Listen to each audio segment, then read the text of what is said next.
El mensaje que tengo esta tarde se llama la apostasía. La apostasía. Rápidamente les doy el bosquejo. Voy a tratar en primer lugar de hacer un análisis de la geopolítica, de lo que está pasando en el mundo en 5 o 10 minutos. Va a ser importantísimo para que todos los que están dormidos todavía despierten y se den cuenta el mundo que estamos viviendo. En segundo lugar, voy a contestar la pregunta ¿qué es la apostasía? Y finalmente, principales causas de la apostasía. Muy bien, veamos algunas condiciones del mundo rápidamente. Tuvimos una pandemia del 2020 al 2022-23 aproximadamente, y fue uno de los ensayos más grandes que Satanás ha planeado, ideado, organizado y desarrollado, porque así como cuando vino Cristo, Juan el Bautista era el antecesor y el que le pavimentaría el camino a Cristo, si es verdad que somos la última generación y que los cascos del Apocalipsis oyen en el cielo, Satanás tiene que tener también sus precursores, y tiene que haber una pavimentación, una preparación, sobre todo psicológica y espiritual de los seres humanos, para que cuando este hombre surja en medio de la política y los gobiernos mundiales, el mundo esté preparado para recibirle. Una de las cosas que eran necesarias para que el anticristo surgiera es la tecnología que estamos viviendo. El anticristo no podía venir en el siglo XX porque no teníamos la tecnología que había en aquel entonces. Tenemos una tecnología que ya vamos a hablar rápidamente de ella, que ha superado lo que el ser humano se podía imaginar. En segundo lugar, vimos la invasión de Rusia a Ucrania, que se encuentra en Ezequiel capítulo 38. Esta zona de Ucrania es la zona de Magog. En Ezequiel se profetiza una invasión de Rusia, Irán, Turquía, Sudán, Libia, Etiopía e Irán en contra de Israel en los tiempos en que estamos viviendo. Pero dice la Biblia que Gog, el líder de esta invasión, va a ser el que va a dirigir a los magogitas. Y en la Biblia encontramos no los nombres geográficos, que actualmente en Irán, por ejemplo, no aparece en la Biblia con ese nombre, aparece con el nombre de Persia, porque hasta 1935 se le cambió el nombre a Irán. En el 79 la República Islámica de Irán. Entonces la Biblia nos muestra Magog. Magog es la zona geográfica entre el Mar Negro y el Mar Caspio, al norte oriente de Europa, e involucra Ucrania, involucra Kazajistán, Kirguistán, Kuzikistán, Afganistán y todas estas repúblicas que se dividieron del comunismo en 1991. Ante nuestros ojos, este panorama, esta alianza de naciones profetizada hace 2700 años, está delante de nuestros ojos. Y este año la alianza se hace entre Rusia, China, Irán, y hace 3 semanas se une Arabia Saudita con el propósito principal de desbancar este año al dólar como la moneda que rigió desde la Segunda Guerra Mundial, los petrodólares. Desde la Segunda Guerra Mundial ninguna nación podía comprar si no era en dólares.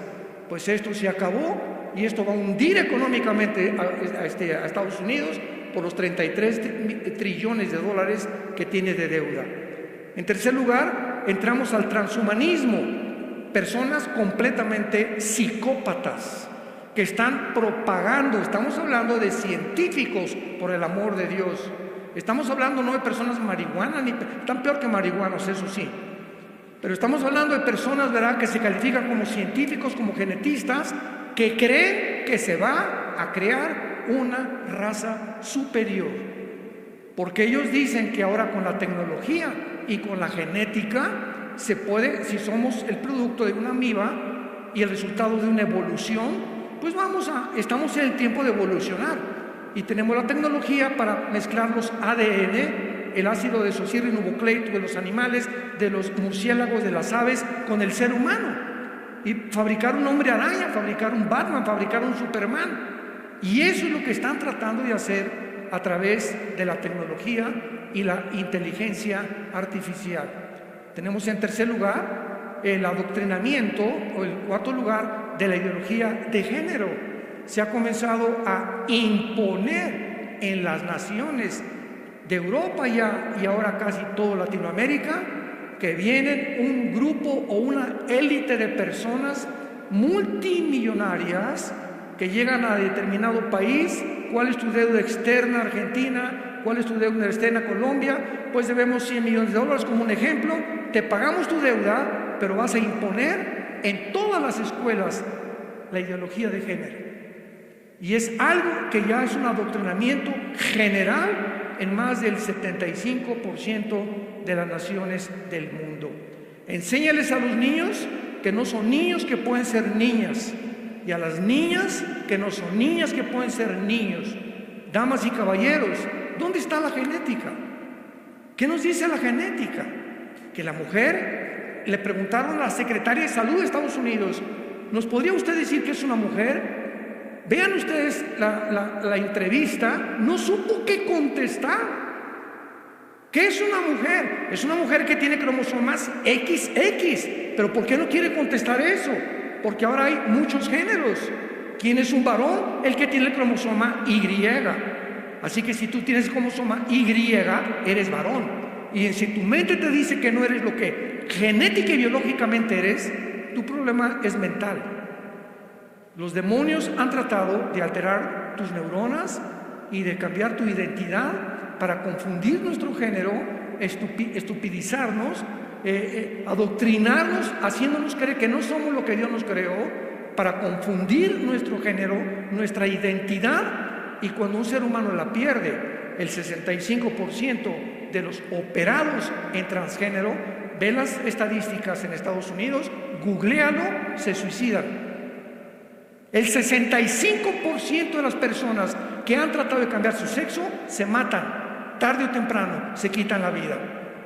Tenemos en quinto lugar el aumento de la maldad y el satanismo. Escuchen esto. En los últimos premios Grammy en Estados Unidos, 2 transgéneros dirigieron todo este espectáculo. Sam Smith y Ken Petras, que son 2 personas transgénero, vestidos de diablos y cantando la canción Unholy, que significa sin santidad, e insultando a Dios. En los premios Grammy, el pasado Birmingham, en Inglaterra, hubo la ceremonia de apertura de los Juegos de las Naciones del Bienestar Común, representando a 72 naciones. Sacaron una torre, como la Torre de Babel. ¡Qué coincidencia! Vean ustedes. Y sacaron a un toro como una bestia. Y pusieron a puras mujeres semidesnudas jalando con cadenas al toro, y todas las demás mujeres, como 300 o 400 mujeres, adorándolo al toro o a la bestia, como realmente que la bestia había nacido en el mundo. ¿Quién les dijo que en Apocalipsis 17 la bestia representa al anticristo? ¿Se dan cuenta cómo comenzamos a unir todas las piezas del rompecabezas y nos da un panorama general que nos abre los ojos? En Boston, Massachusetts, se acaba de celebrar el Congreso de los Clubes Satánicos. Se llama SatanCon, de donde están estableciendo en todas las escuelas públicas de Estados Unidos y centros satánicos. Y están las fotos, vistiéndolos a los niños con cuernos, el maestro con unos cuernos, y mostrándolos a los niños, sentándolos alrededor de un pentagrama para adorar a Satanás. En Nueva York se levantó una estatua gigantesca para honrar a uno de los miembros, de la Suprema Corte de Justicia de Estados Unidos, la señora Ruth Bader Ginsburg, que es la promotora principal de los abortos en el mundo. Por el amor de Dios, normalmente antes se levantaban estatuas para conmemorar a héroes de la guerra o etcétera, pero ahora para personas que han comenzado a pavimentar el camino para el asesinato de millones de niños. Esta estatua tenía muchísimos cuernos en la cabeza y de brazos y pies tenía tentáculos para honrar a la ministra de la Suprema Corte de Justicia, promotora de los abortos en el mundo. En penúltimo lugar, Estados Unidos, ante nuestros ojos, no aparece en este libro que es la Biblia. Si realmente va a surgir el anticristo, no puede estar Rusia ni puede estar Estados Unidos compitiendo con el anticristo. Vemos nosotros claramente que va a ser imposible que ante el debilitamiento económico, moral, nunca un gobierno norteamericano jamás había estado tan depravado, tan degenerado, tan perverso y tan malvado como la actual administración en los Estados Unidos de Norteamérica. Y va a caer porque tiene que caer, va a quedar Rusia y va a quedar China, que se van a ocupar del área oriental, del Asia y el Medio Oriente. Y encontramos en Apocalipsis 16, del 12 en adelante, en Daniel 11, 45 en adelante, que cuando el anticristo oiga a los reyes del oriente que vienen del norte, será con la confederación política que va a usar China y Rusia, que sí aparece en la Biblia, en las naciones de los últimos tiempos. Y finalmente tenemos nosotros también claramente en la Biblia dos entidades, Israel y la Iglesia. Cuando tratamos de confundir a Israel con la Iglesia, comenzamos a desviar nuestra teología.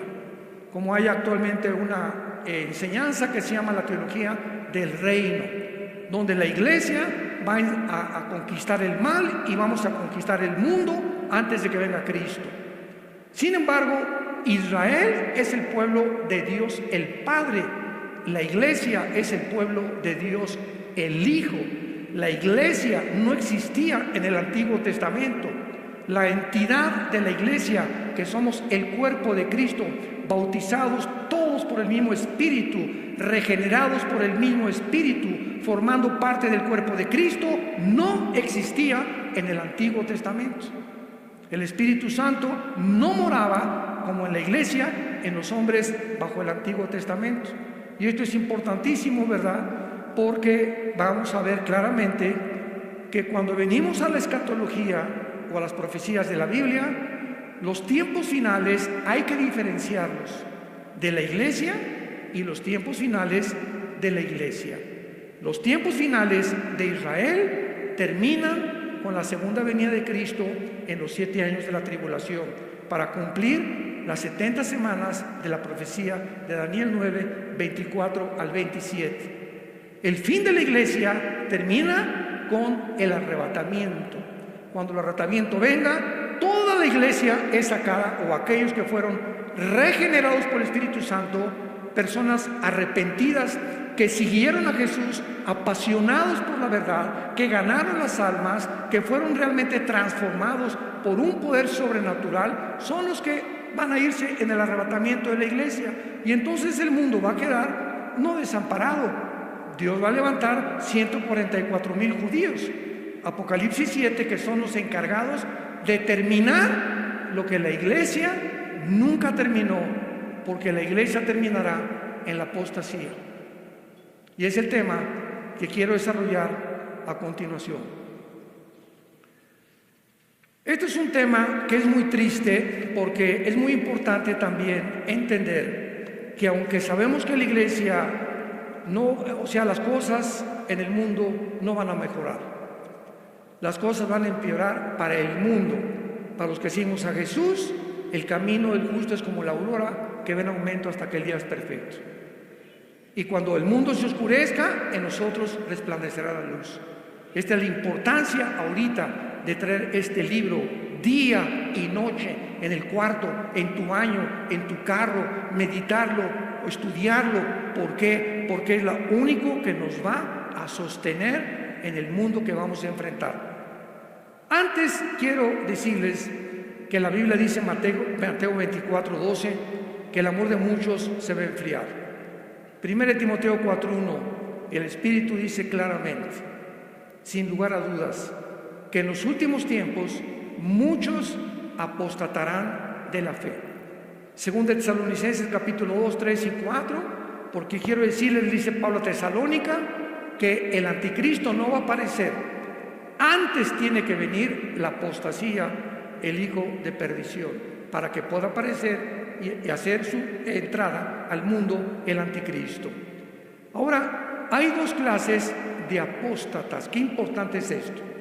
Dos clases de apóstatas: los que nunca fueron salvos y los que son salvos, pero que se apartan, cristianos que son cristianos y que se apartan temporalmente muchas veces del camino.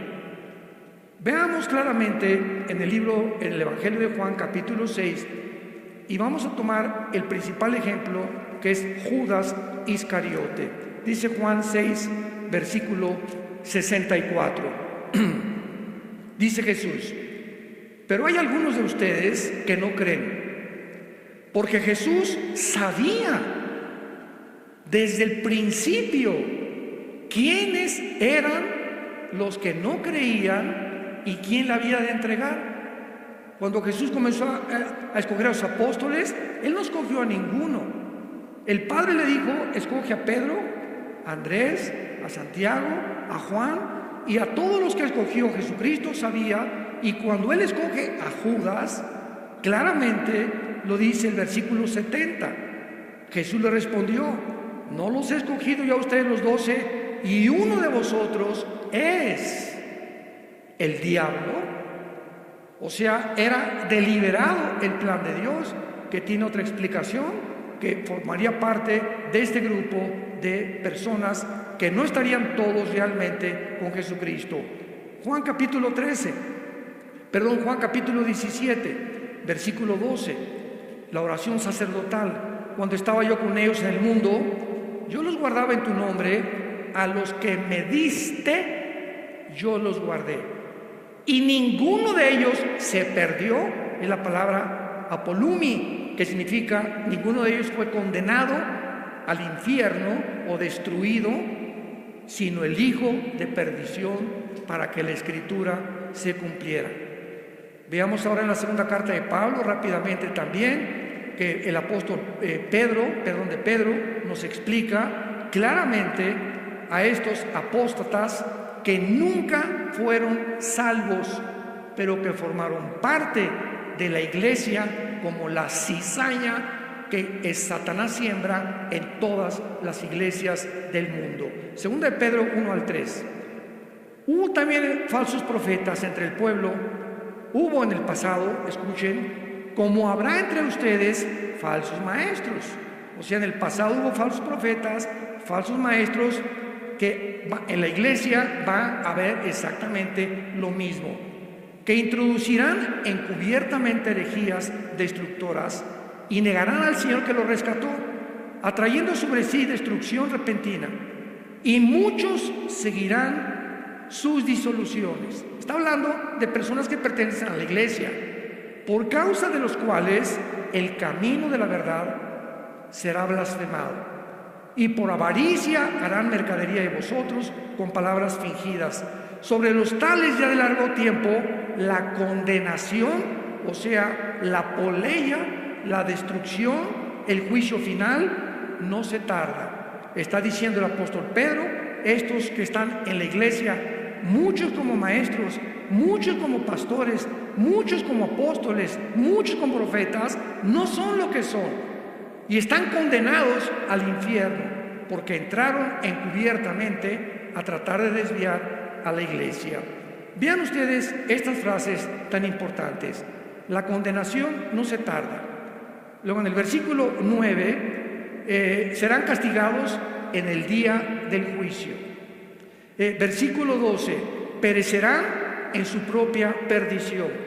Versículo 14, más duro, son hijos de maldición. Versículo 19, son esclavos de corrupción, porque el que es vencido por alguno es hecho esclavo del que lo venció.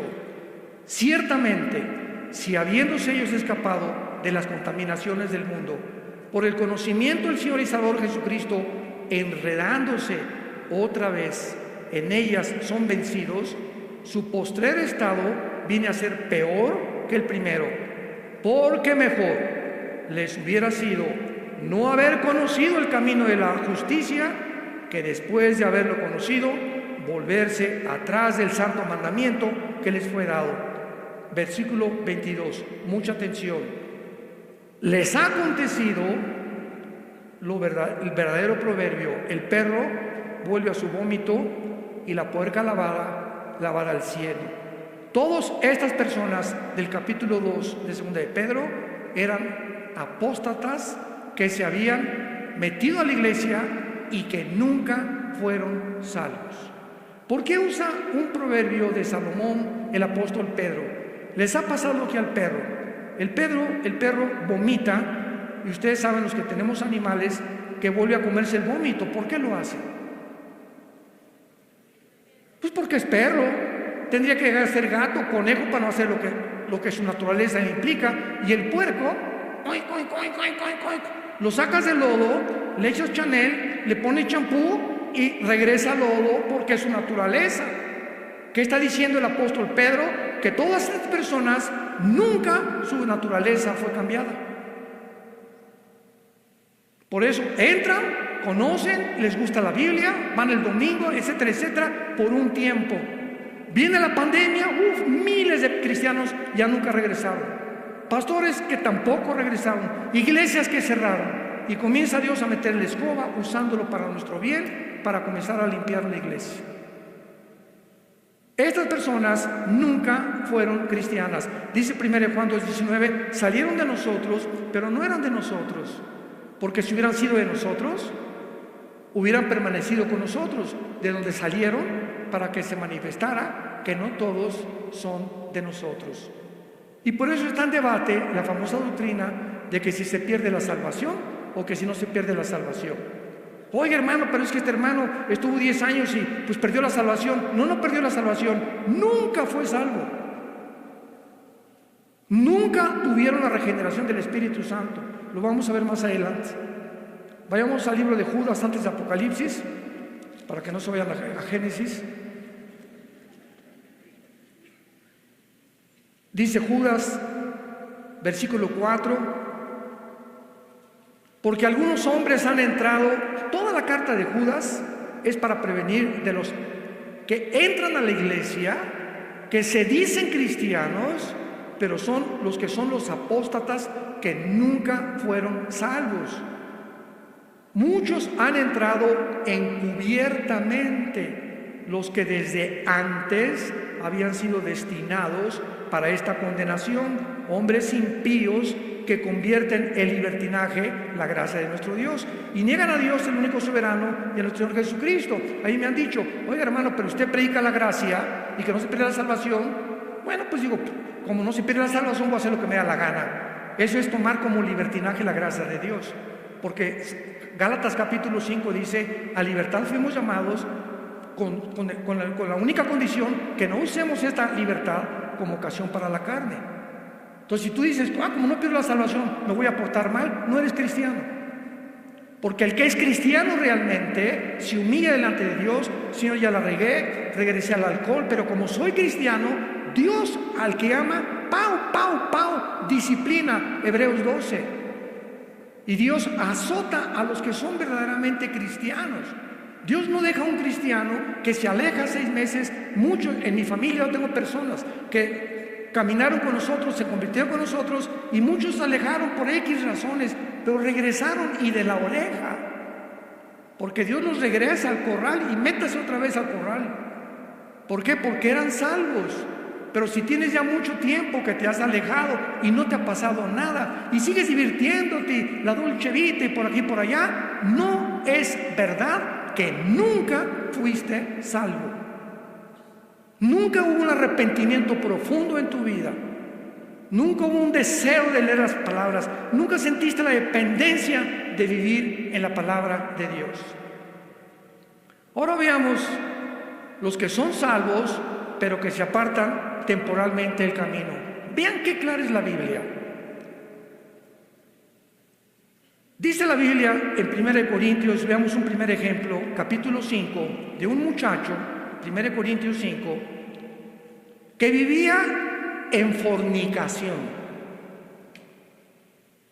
parece que era su suegra, el chulis.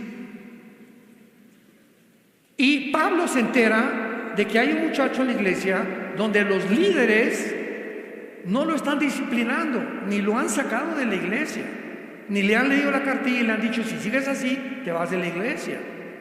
Entonces Pablo les manda una carta a estos líderes, y él, teniendo conocimiento de este caso, les dice el versículo 5: el tal se ha entregado a Satanás. Escuchen: para destrucción de la carne, a fin de que el espíritu sea salvo en el día del Señor Jesús. Este muchacho iba a morir, pero como era salvo, iba a ser destruido. Y vamos a ver que se llama el pecado de muerte. Lo vamos a demostrar en muchos versículos. El pecado de muerte es cuando un cristiano verdadero, estamos hablando de los que son regenerados, insiste en vivir en pecado y el camino de Dios es blasfemado por él, entonces Dios te lleva a casa antes de tiempo. ¿Qué quiero decir? Que hay cristianos que van a morir antes de tiempo porque nunca quisieron, como eran cristianos y Dios sabe que no se iban a arrepentir, prefiere llevárselos. Y allá nos vemos, y allá te voy a dar en el tribunal de Cristo tus buenos cueros. Esta persona no podía perder la salvación, aunque muriera como fornicario. Había caído en la fornicación, no se había arrepentido, pero como era regenerado, Dios se lo llevó. 1 Corintios capítulo 11. En la cena del Señor, los corintios la convirtieron en un bacanal y comenzaron a tomar el pan y la copa, el vino, como si fuera un juego, como si fuera una posada, como si fuera una fiesta. Y Pablo se enoja muchísimo y les escribe a esta iglesia y les dice, versículo 27, 1 Corintios 11: de manera que cualquiera que coma este pan o bebe esta copa del Señor indignamente, o sea, significa sin respeto en el original griego, que te la tomas como si fuera una Coca-Cola o el pan como si fuera una concha de la tía rosa, será culpado del cuerpo y de la sangre del Señor. Por tanto, pruébese cada uno a sí mismo y coma del pan y bebe la copa, porque el que come y bebe indignamente, sin discernir el cuerpo del Señor, juicio come y bebe para sí. Pausa.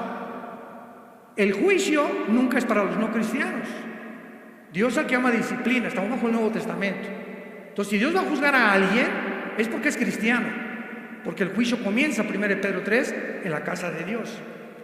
Por lo cual, dice Pablo, hay muchos enfermos y debilitados entre ustedes, y muchos duermen. Y si nos examináramos a nosotros mismos, no seríamos juzgados. Cantidad de cristianos en Corinto comenzaron a enfermarse y a morir antes de tiempo porque no querían arrepentirse de sus pecados. Pero como eran salvos, dice el apóstol Pablo, ¿verdad?, que se los tuvo Dios que llevar antes de tiempo. Veamos ahora en Santiago capítulo 5.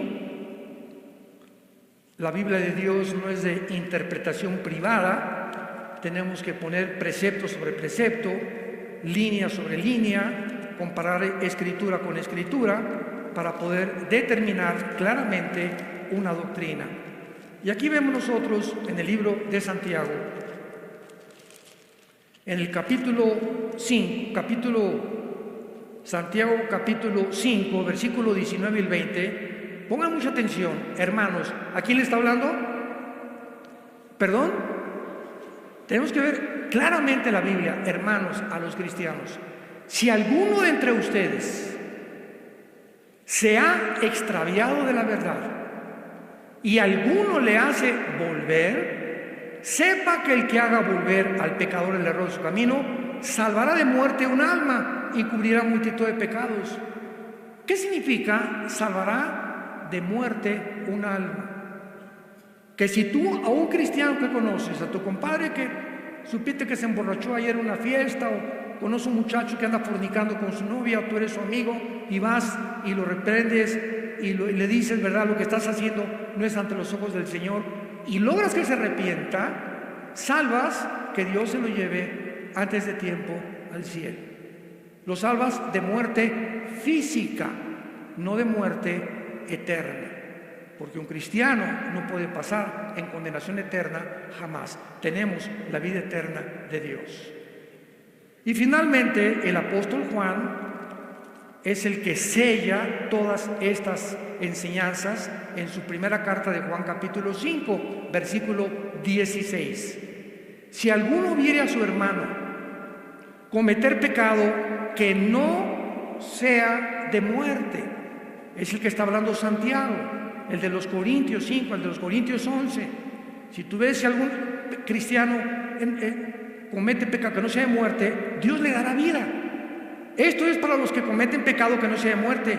Hay pecado de muerte por el cual yo no pido que se pida.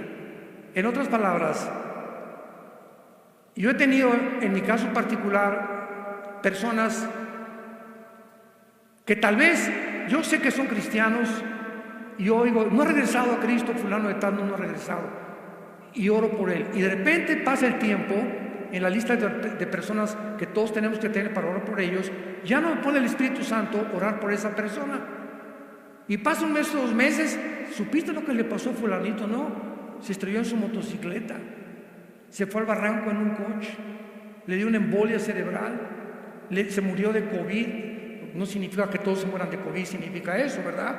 Pero Dios cualquier cosa lo usa para llevarse a esa persona al cielo. ¿Por qué? Porque es preferible que Dios te lleve al cielo antes que sigas dando un mal testimonio al mundo diciendo soy cristiano y que vivas una vida doble. Veamos algunas causas de la apostasía, y la primera es negligencia de la palabra de Dios. ¿Por qué hay cristianos que se alejan de Dios? ¿Por qué hay cristianos que comienzan? Porque la palabra apostasía significa alejarse de Dios, o alejarse de la verdad, o alejarse de la fe una vez dada a los santos.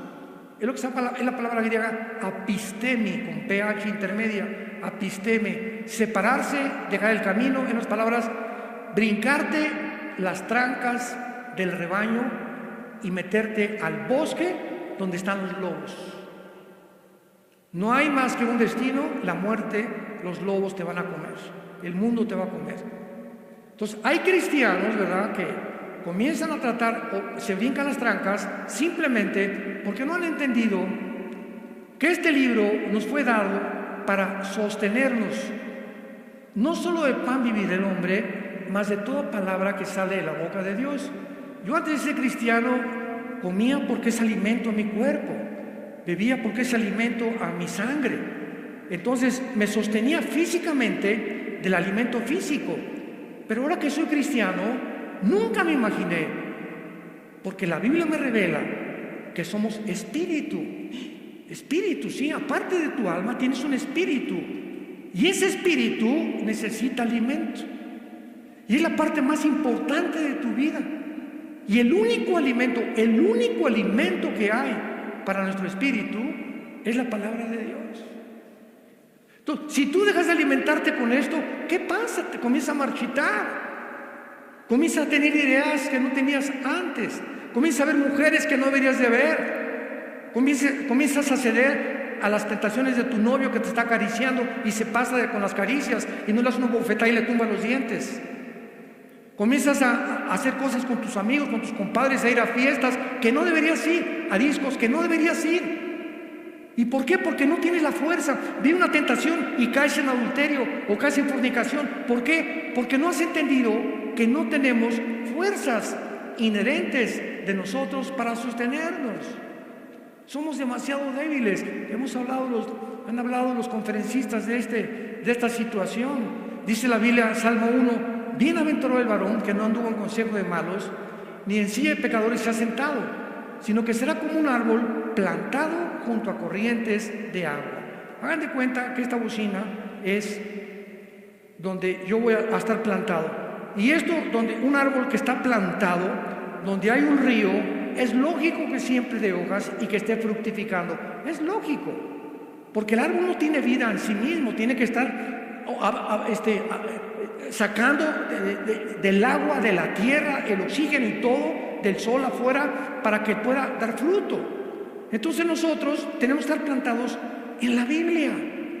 Y si la Biblia es donde yo estoy plantado, donde día y noche me levanto en la mañana, paso tiempo con Dios, memorizo 2 o 3 versículos. Señor, examíname, Padre, le dije mal a mi esposa, hazme más sensible al pecado.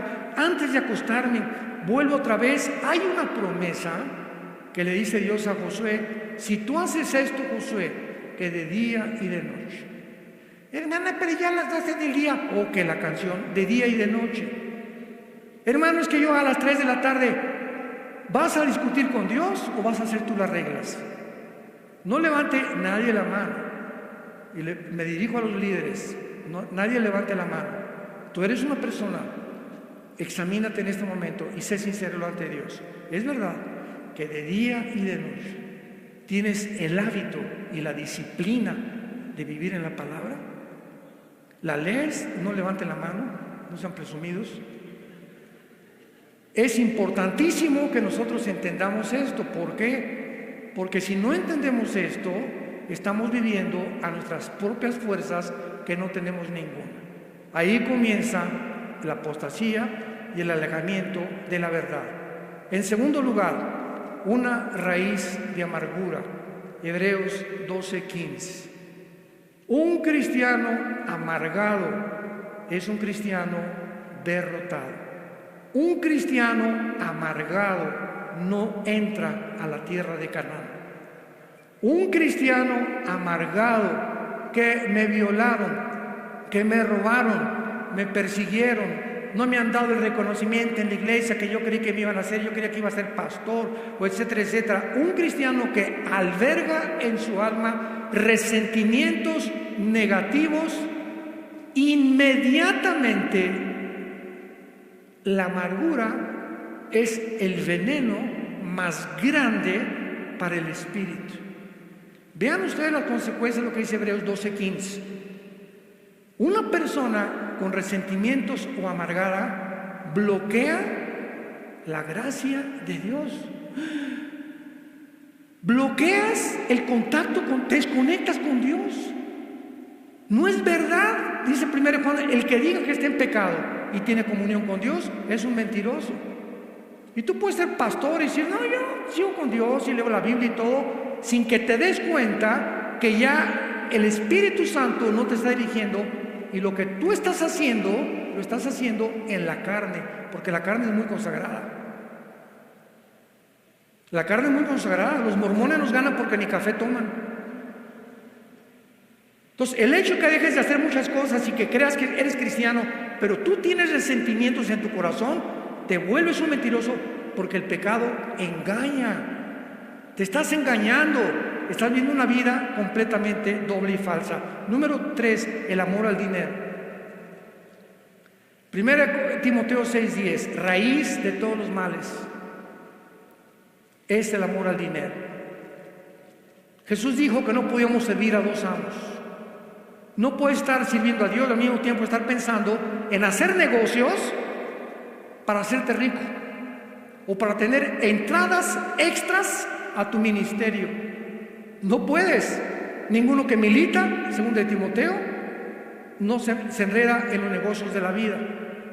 Entonces, es increíble la cantidad de líderes espirituales que están tratando de hacer negocio y han convertido el canto, la predicación, en negocio. Yo me he cansado de decirles las experiencias que hemos tenido. Me han hablado para invitarme a diferentes partes, diferentes naciones, y una vez me dijeron: queremos que venga usted a esta cruzada, me reservo el nombre también de la nación y de los pastores, y me dijeron: hermano Alducin, queremos usted aquí 3 días, ¿cuánto nos va a cobrar? Así me preguntaron el presidente de la alianza, una muy famosa aquí en Latinoamérica. Le dije: ¿de qué me está usted hablando? Sí, ¿cuánto nos va a cobrar usted?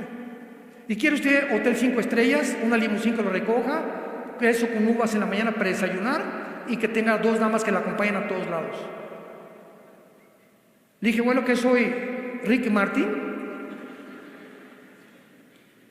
Oye, hermano, le dije, mire, yo no sé por qué usted me ofrece eso, pero que quiero decirle algo.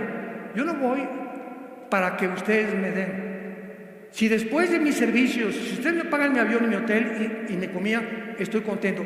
Y si me quieren dar ofrenda, dénmela. Y si no me dan ofrenda, me regreso igual de contento a México, porque no dependo de ustedes, dependo de aquel que dice, no te dejaré ni te abandonaré.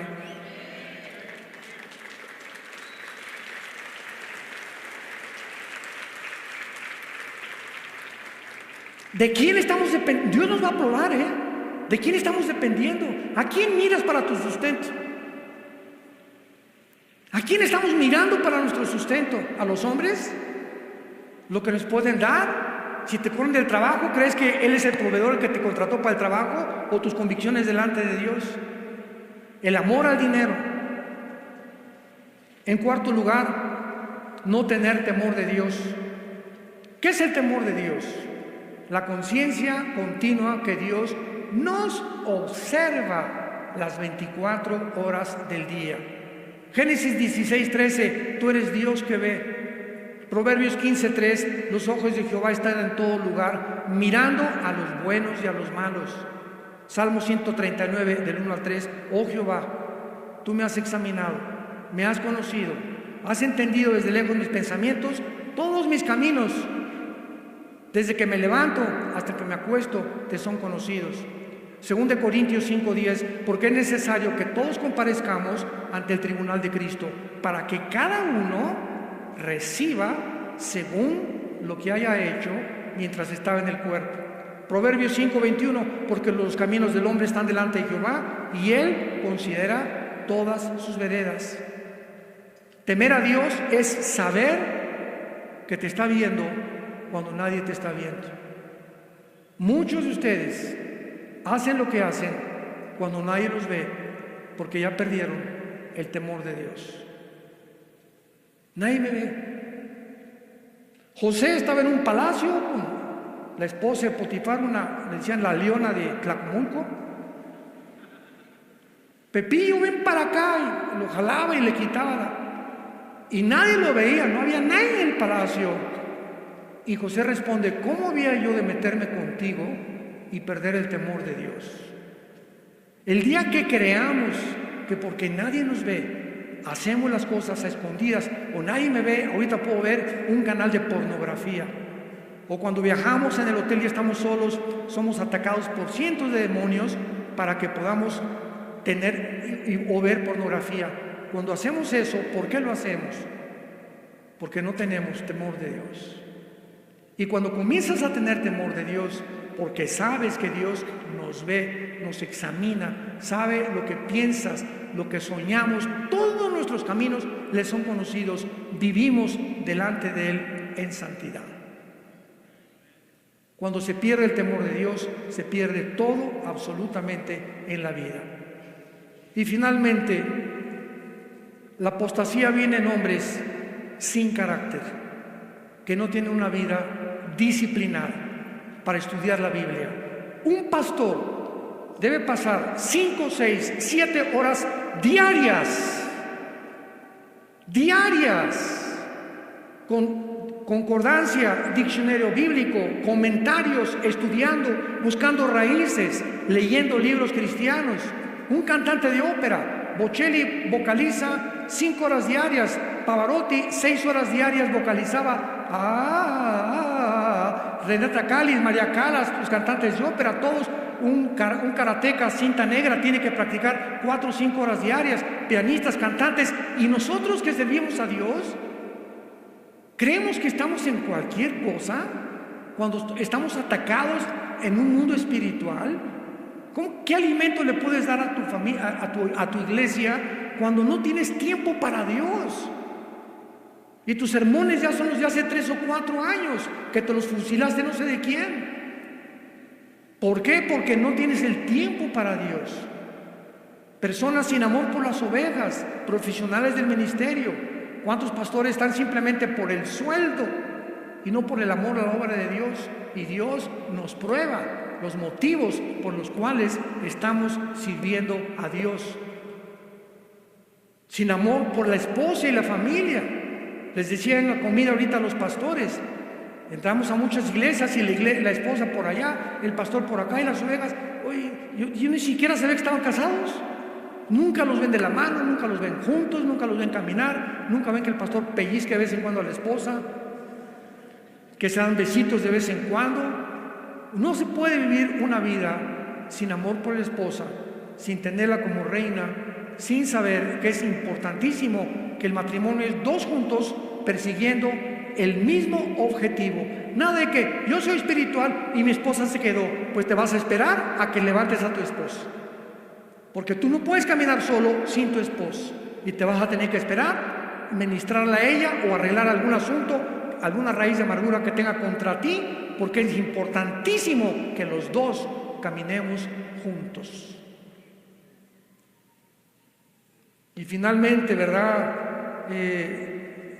Con amor a la popularidad. Como decía Chuy, siempre predicadores que siempre quieren hacerse graciosos sin contar chistes.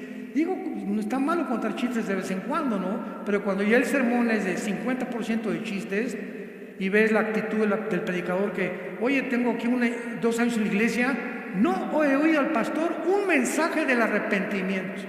Nunca ha predicado contra el pecado, nunca ha predicado contra el juicio final, nunca ha predicado del rapto, nunca ha predicado del infierno. Ten cuidado en la iglesia en que estás, porque son cristianos o son líderes espirituales que están tratando simplemente de agradar a la gente. Ahora finalmente hay un gran movimiento que se llama el movimiento ecuménico, donde el Papa comenzó con Pablo II en la ciudad de Isis, en Italia, junto a brujos, hindúes, mormones, musulmanes, zoroastristas, etcétera, etcétera, para reunirlos a todos a una sola religión y estar bajo el paraguas del Vaticano. Murió el Papa Juan Pablo II, Francisco viene todavía con más hambre, porque ahora él quiere imponer el globalismo en las iglesias.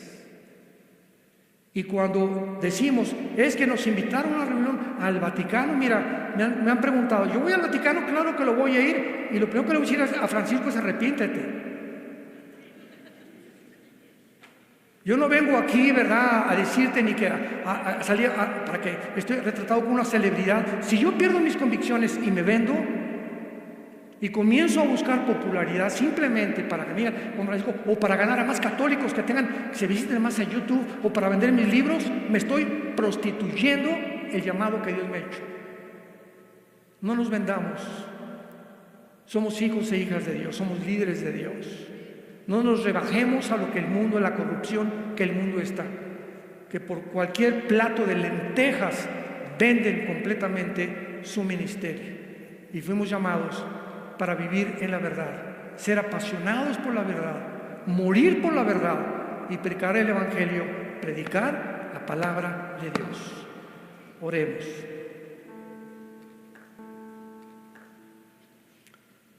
Bendito sea el Dios y Padre de Jesucristo nuestro Señor, que nos ha hecho renacer para una esperanza viva, que nos ha santificado mediante el Espíritu Santo, salpicados con la sangre de Cristo, para obedecer la fe, para obedecer la verdad, para seguir el camino de la santidad. Y si me invocáis, dice el Señor, si me llamas Padre, es importante que andes bajo el temor durante todo el tiempo de tu peregrinación. Siempre recuerda el enorme, incalculable precio que hizo mi Hijo en esa cruz. Fue crucificado, fue enterrado y fue resucitado a los 3 días.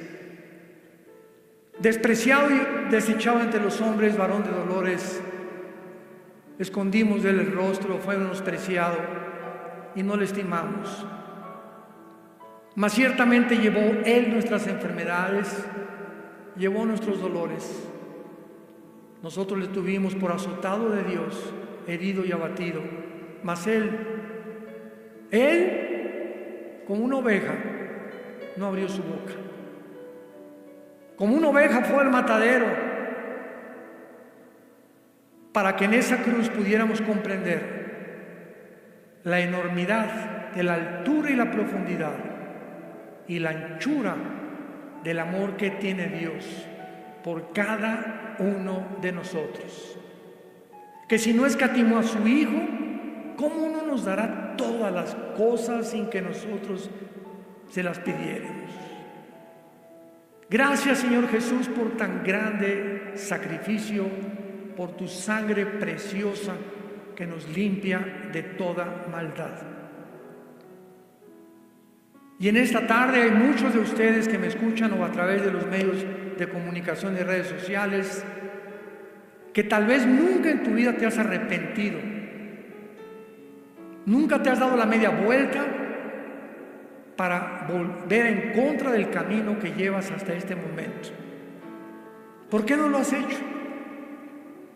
Porque para que tengas el poder de volverte a Dios, necesitas arrepentirte. Y si Dios ve tu arrepentimiento y le dice: Señor, ya no quiero seguir haciendo lo que estoy haciendo, ya no quiero seguir el camino en el que estoy caminando, ayúdame, ten misericordia de mí, pecador. Dios, que es grande en misericordia, te abre los brazos y te dice: ven, acércate a mí, que soy manso y humilde de corazón, y vas a encontrar descanso para tu alma. ¿Qué tengo que hacer? Me preguntarás. Si en esta noche puedo yo arreglar mis cuentas con Dios. Número 1, arrepiéntete de tus pecados. Cree que en esa cruz Cristo pagó por ti con su sangre preciosa y que a los 3 días resucitó de entre los muertos. Y dile estas palabras con todo tu corazón: Señor mío y Dios mío, perdóname. Lávame con tu sangre preciosa de mis maldades, porque creo pagaste por ellas en la cruz. Y como creo que resucitaste, Señor Jesús, te pido en este instante que entres a mi vida. Te recibo como mi Señor, como mi Salvador de mi alma. Y viviré tranquilo de aquí en adelante por saber que el día que yo muera, de cualquier cosa que tú me llames, moriré en paz, porque tus ángeles me estarán esperando al pie de mi cama para reunirme contigo por toda la eternidad. En el nombre de Jesús, amén.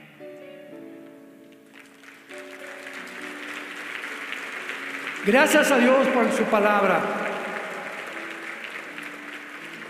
Los cielos y la tierra pasarán, pero mis palabras nunca pasarán.